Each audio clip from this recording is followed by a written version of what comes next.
सत्ता में। लेकिन अब बात करते हैं अमेरिकी राष्ट्रपति डोनाल्ड ट्रंप की, जो लगातार भारत को अपना टैरिफ टेरर दिखाकर झुकाने की कोशिश कर रहे हैं।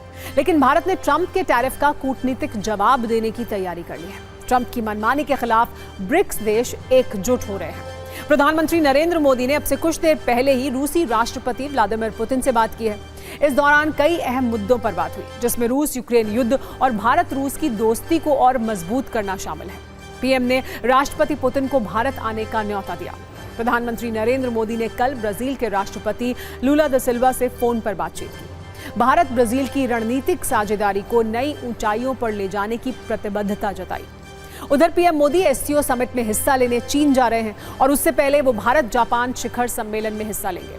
जानकारों का यह कहना है कि ट्रंप के टैरिफ टेरर का भारत ने बहुत सधे हुए तरीके से जवाब देना शुरू कर दिया है। लेकिन ट्रंप अब भी भारत को डराने की कोशिश कर रहे हैं। ट्रंप ने एक बार फिर कहा कि जब तक टैरिफ वाला मुद्दा हल नहीं हो जाता, भारत के साथ आगे कोई बात नहीं होगी।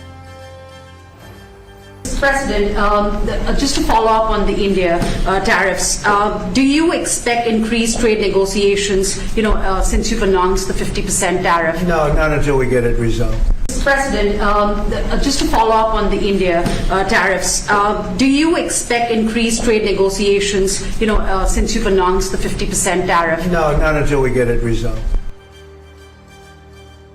ट्रंप ने दुनिया भर के देशों पर मनमाने टैरिफ लगाकर सिर्फ ट्रेड वॉर ही नहीं छेड़ा, बल्कि अमेरिका के लिए भी नई मुसीबत खड़ी कर दी है।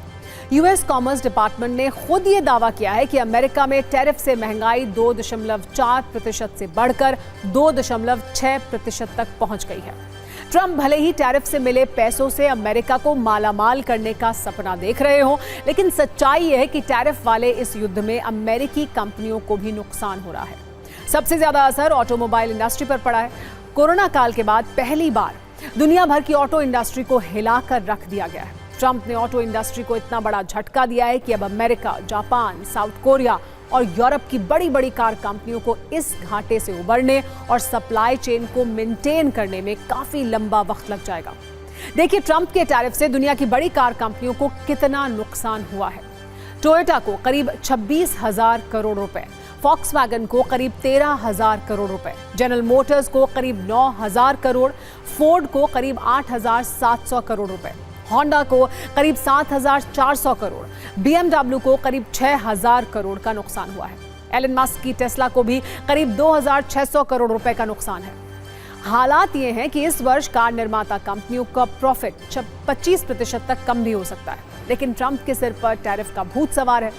ये लगता है कि वो अमेरिका को डुबोए बिना चैन से नहीं बैठेंगे। कई अमेरिकी एक्सपर्ट भी इसको लेकर ट्रंप को चेतावनी दे रहे हैं।